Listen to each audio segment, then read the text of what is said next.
Olako lero tukusanze ku video shoot. Oluyimba kilo mu shooting. Oluyimba baluyita Aloco. Ne mwana muwala Shakira. Shakira si era byayitingana nti gwe naye mwali n'enkwatagana. Byayitingana saabiwulira. Byayitingana bite. Era ne tubona ka video akafuluma ngo musika wali yali skati mpale. Era zonna shoot. Nero mutusanze ku shoot. Basobola okubizaayo ne babiteekayo ne bakola kye baagala. Ekikulu entertainment. It's okay industry. Okay, abantu abasinga kyebasinga okuwunya bwe yalajja ku scene ekintu ekyasinga okuvaayo nti gwe naye mwali mu relationship ey'enjawulo like a love relationship. Nedda nze kyemmanyi omuntu nga kale olumu abantu batuuka ne batya omuntu ng'ali extra oba omuntu ng'ali ku maximum nnyo kati nze engeri gye nkola ebintu ebingi bansuubira okubeera na buli kirungi kyange nange ate Katonda teyangerera na buli kimu oba na buli like not everything must be mine nti abantu nabo bandikemukko siganye mbikola bingi newankubadde seewaana nti seeraga nnyo naye nange olumu nange nobbaga kale mbikola bingi naate si buli kirungi kinakuba kyange nange munaye nina bye natonderwa kati si buli kimu nti balina kimpa ate balekerawo okuntya nange ndi muntu nange nsobola okulemererwa nange nina bye sisobola nange nabye nkola nabye nsobola kukola kati si buli kivaayo nti no balina okimpa kale bakimpe mu mboozi naye mu bikolwa siwe kiba mpozi nga bazze ne babeerako nange bafune ku budde edda mwakolanga bu meet and greet lwaki abantu temubaleeta ne babeerako naffe ng'obunaku nga 3-4 bwezityo ne bamanyi omuntu ono yaani kiba kikola n'olumu kyongera ku mawulire abantu okumanya koza abantu abasinga obungi abamu tetwekweka ne tubeera nnyo ewaka kozi tetuli bantu batambula so tebamanyi embeera zaffe baziwulira buwuliza abamu baagala bakasukayo akayinja mbu tuveeyo twogere naye era tewalira kyanjawulo yenze abamu yeffe teri kikyuka so mbafunire ka meet and greet sinze nzekka n'abalala kati wali abayimbi abalala abatalabika abajuliana tebalabika bayiri namubiru tebalabika naye ba celebrity bakabyo kitegeera so I think mubasabayokko n'abantu ne babamanya naja bannaye byamugane kugunne mulimba sibyo kitegeera obadde oludde okubujja mu mawulire nga bintu bibadde biyitingana bingi of which tulowooza oba kituufu si kituufu did you really separate with Nina Roz? Separating n'abantu si separating n'abantu separating n'abantu kuba abantu nze abantu beba making abantu bembeera nabula kin separating n'abantu kiba kibi nnyo okuseparating n'abantu. Watugamba mu bulamu bw'omuntu gwe wali oyagaddeko mu laavu oba gwe wali otugambye Nina Roz mukyali mwenna? Omuntu gwoba wali oyagadde kiba kitegeeza olina okusigala ng'omwagala okitegeera omuntu gwe wali oyagadde olina okusigala ng'omwagala lwaki ate omukyawa n'ogaana omwagala so abantu baagalwa omuntu ng'ayagalwa alina okwagalwa okitegeera so tekiba kya si kive okusigala ng'oyagala abantu nze nkyamwagala naye mukyali mwenna mubeera mwenna musula mwenna abantu baba baagalana waliyo olumu balina okubeera bonna wali kati siri naye okitegedde naye ayinza okuba tali nange ate buli omu alina okuba nga alina byakola so tulina business zetukola naye alina byakola so omaze bbanga ki nga temuli mwenna?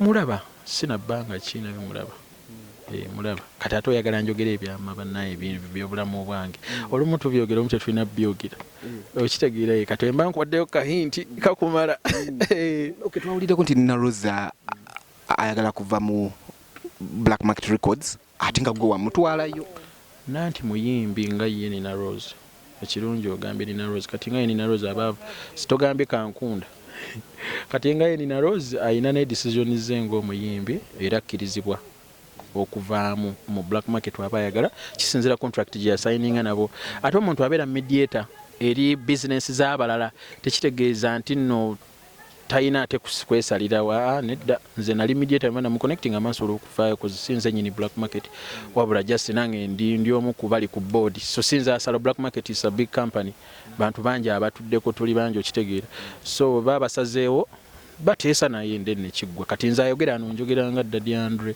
sogera nga Black Market naye lyebera board. Yes man. N'akaaba n'okukaba ng'ali twali ku fame n'akaaba n'okukaba n'agamba tewakyali respect eri bakazi naddala mu abasajja. Naye nze kyemmanyi eŋŋombo ziise kuva dda si mukazi yekka yakaabira respect. Buli omu akabira respect. Oyinza osanga mu famire nga wali amukulu n'omuto agane omwana otamba kitiibwa so tetusobola tetumanyi abantu abamu tebamanyi ekitiibwa tebakimanyi. Sometimes ekitiibwa is okumanya omuntu. Ekitiibwa si nti okuwanika kugamba nti gwe nambeemu. It's not fear. Ekitiibwa kwe kumanya omuntu. So nabo balina okwemanya buli anoonya ekitiibwa gyali amanye munno oyo gwakinoonyako bamanyigane. It's just to okwagreewinga nti gundi oyo gundi mumanyi James mumanyi yataagala nnyo munaye kwambala nnyo sandozi ze ozikwatako oba omuti obodde okitegeera. So kyekitiibwa naye abantu abamu tebamanyi bitiibwa. So oba oli awo abantu abamu tebali informed about what we call respect.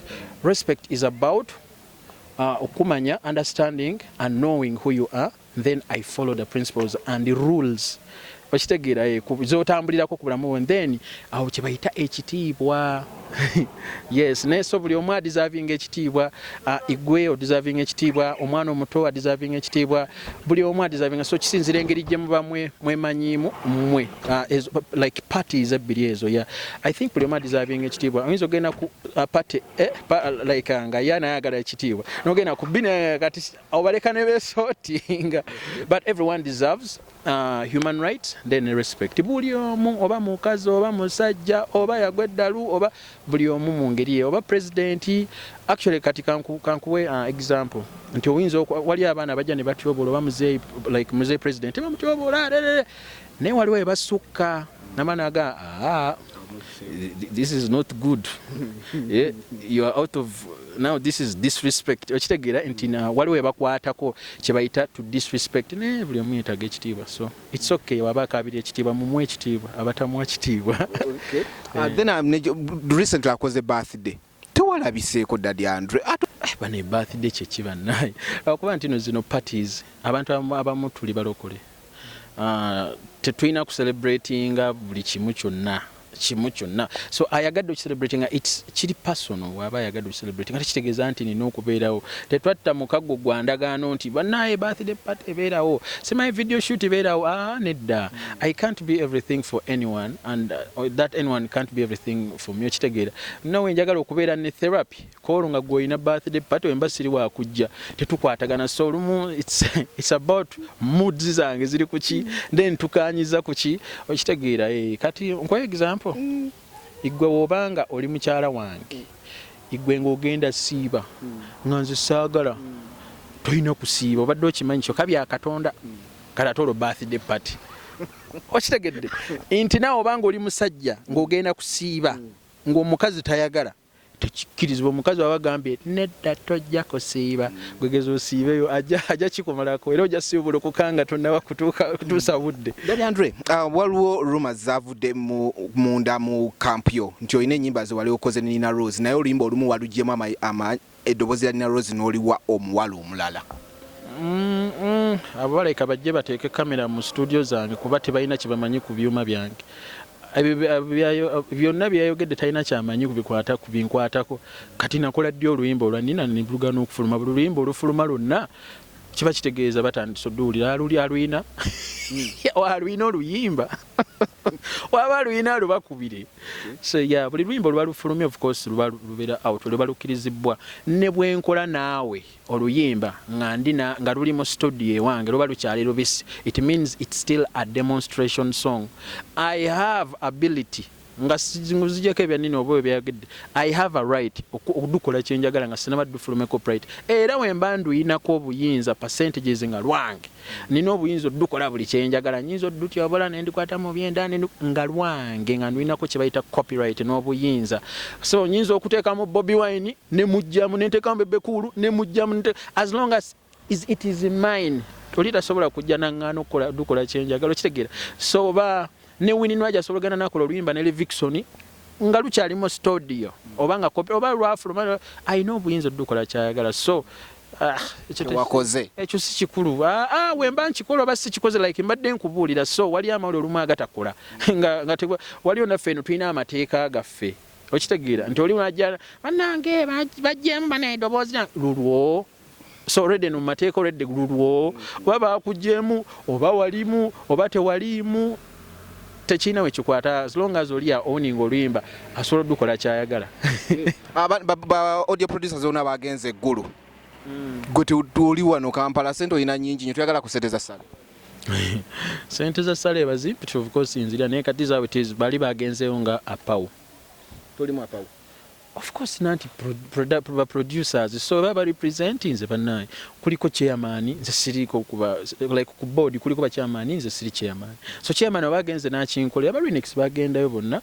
n'abatusinga abatukulira mu ba fellow producers bagenda ne bakikuba so I think bakikwasaganyiza ate kati naye ngende njogere ki bakitegera yaso okweronda kye kikulu nze nga maliriza akasembayo nsoko nnyonyole kiwagobye Nina Roz kiwagoba Nina Roz in fact n'omujambulamu bwate nga kapo yali ekola Nina nga sinawo mugoba mbulamu Nina akyali tukyali fenna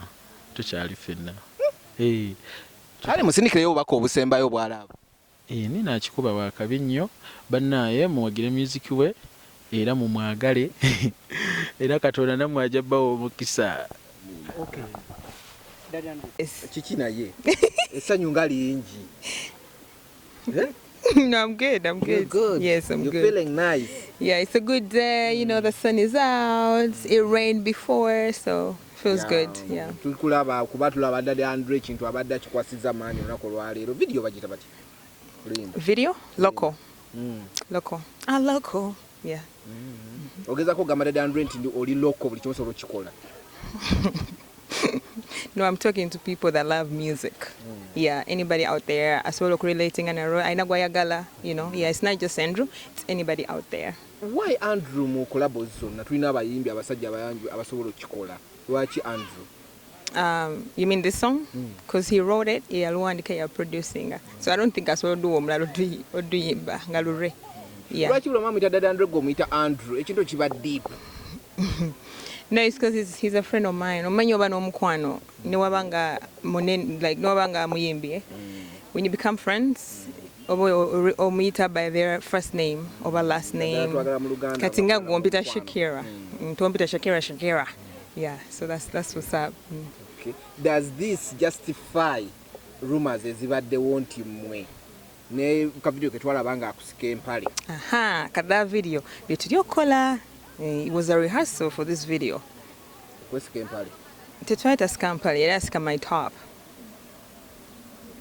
Yeah, it asked my top. Kachijibelo tukola mu video. Ndozo chira. Rehearsal mwagikola 4 months ago. No, it's not 4 months ago. I haven't been here 4 months. Tried to go about 3 weeks ago? Yeah, 3 weeks or 4 weeks ago.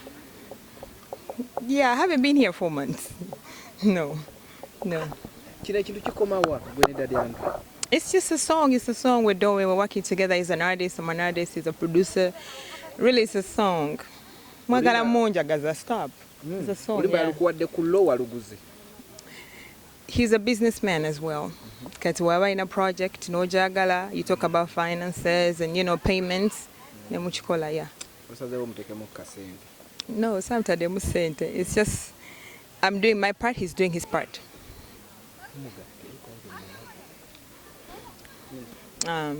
Shooting this video doesn't mean it's coming out tomorrow, but I have singles coming and I have more collabos. Yeah. Why in a hurry? I'm not in a hurry. It's the right timing, I'll say. It's just the right timing. Okay. Abasi and me myself. Bino is me. Then some costumes is Abbas. Kaijuka. Yes, Kaijuka.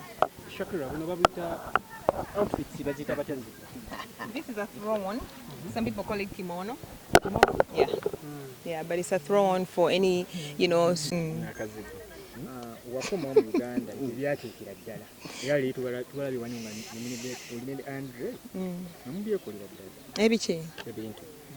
Bintu kibyolabye. Tulabale mu music naye omusajja wamutwalidde ddala ebyaddala kana. Nagoba ne munne. Really? Yes. No. Yes. How do you feel you being the reason behind the separation between Daddy Andrew and Nina Roz? I'm not being the reason, and I'm not the reason, and I'll never be the reason. I think he's right there. Mumubuzi, the reason why chitali naye. Anti mwe abamulebeeta. Bulijjo mbadde mubuuza nze. Today mumulina, he's right there. Mumubuuze. Lwaki talina ki ne Nina. Atugambe tujje no wansi tukubuuza. Abatumye eno? Kuba tesinza ayagala ni Rose. Kati ye abamanyi reason. No, he's right there. Oh, you're right there. Kati mwegatte mwina. Uyo. Okuba wawakoye naye sembera wano. Kakati gwe ne Shakira kiriki addition marriage kweri ako just. Nina muveri. Kati n'ekirala agaliza nnyo ne mukome. Nkimanyi nsaana buli kirungi naye ate se buli kirungi kya.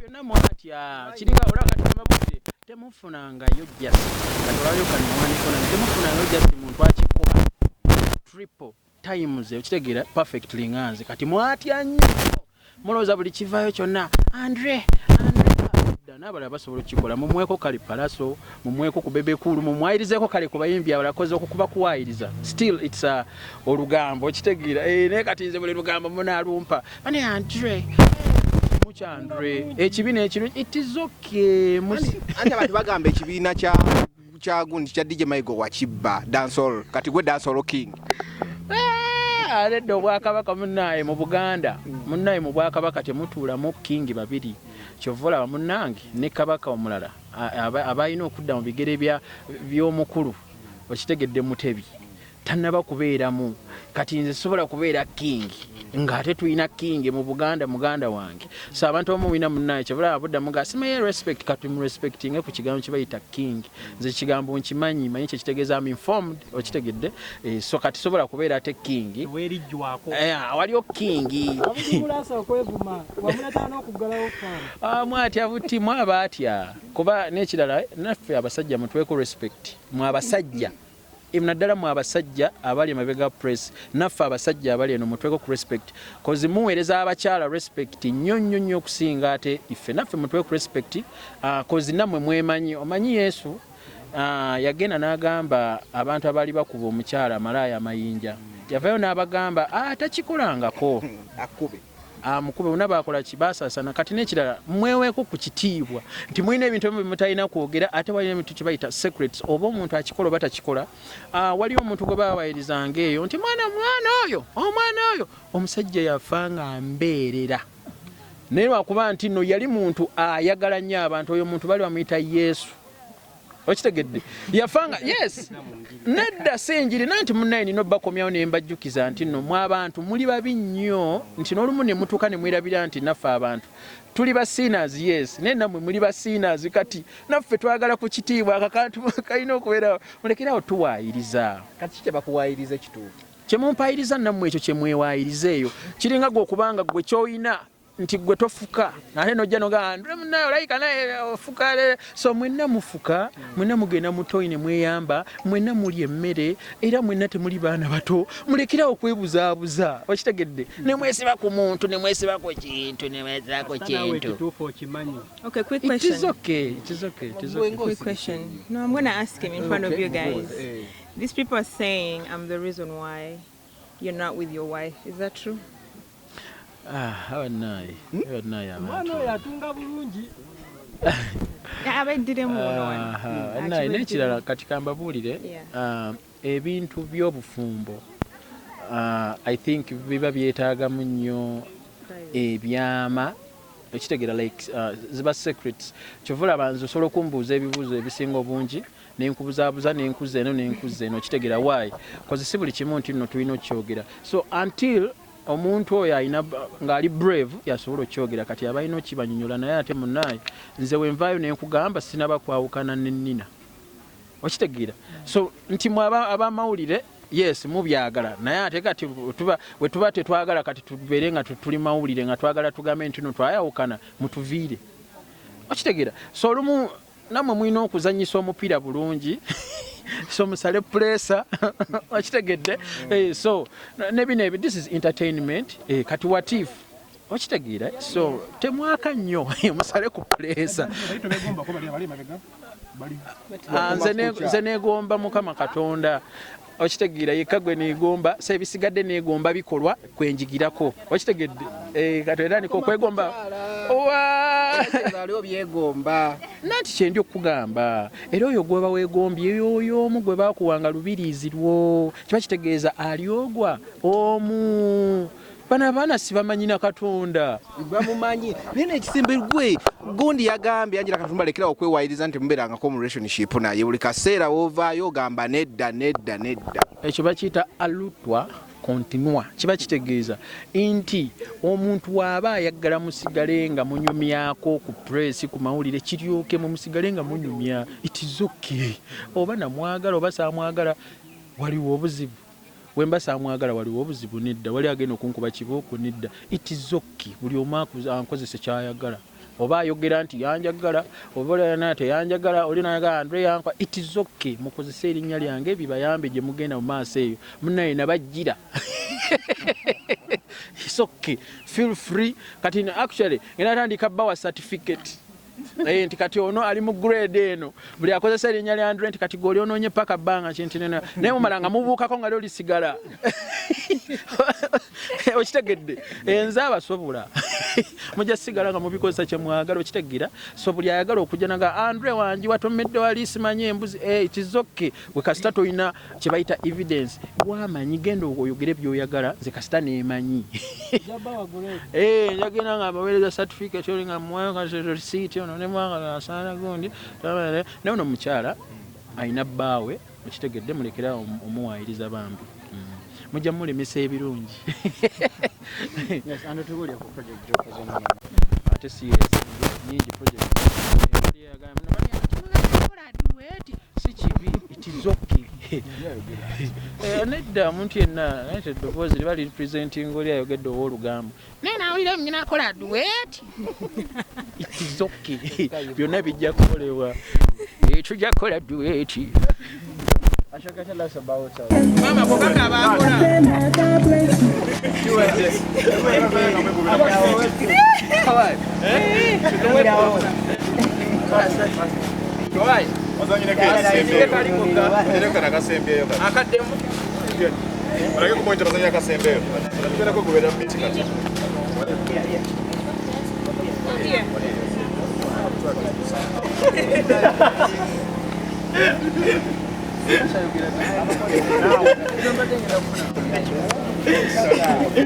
nange nabikyusamu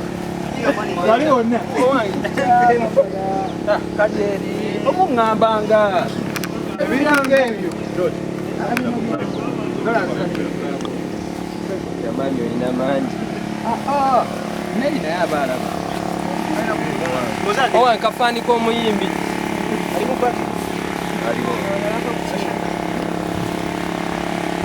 N'abakyala kafani tumukwate buli kimu mukwate nga tuli ku seeti